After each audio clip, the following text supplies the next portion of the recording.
Chinese കിച്ചണിലേക്ക് എല്ലാവർക്കും സ്വാഗതം. ഇന്നത്തെ റെസിപ്പി ബീഫ് കറിയാണ്. അതിനായി 3 സവാളയും കുറച്ചേറെ ചുവന്നുള്ളി എടുത്തിട്ടുണ്ട്. ചുവന്നുള്ളിയാണ് ഏറെ കൂടുതൽ വേണ്ടത്.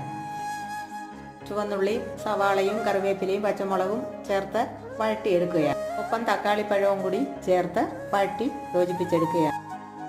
2 സ്പൂൺ മല്ലിപ്പൊടി, 3 സ്പൂൺ കാശ്മീരി മുളക് പൊടിയും ചേർത്ത് വഴട്ടിയെടുക്കുകയാണ്. ബീഫ് നേരത്തെ വേവിച്ചെടുത്തിട്ടുണ്ട്. വേകാനായിട്ട് വെച്ചപ്പോൾ വെളുത്തുള്ളി ചതച്ചതും ഇഞ്ചി ചതച്ചതും ഗരം മസാലപ്പൊടിയും ചേർത്ത് യോജിപ്പിച്ച് വെന്തെടുത്തിട്ടുണ്ട്.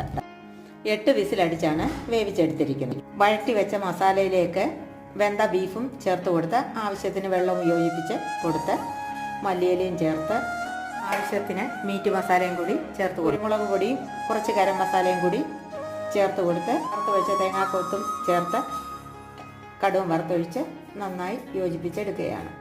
കറി റെഡിയായിട്ടുണ്ട്.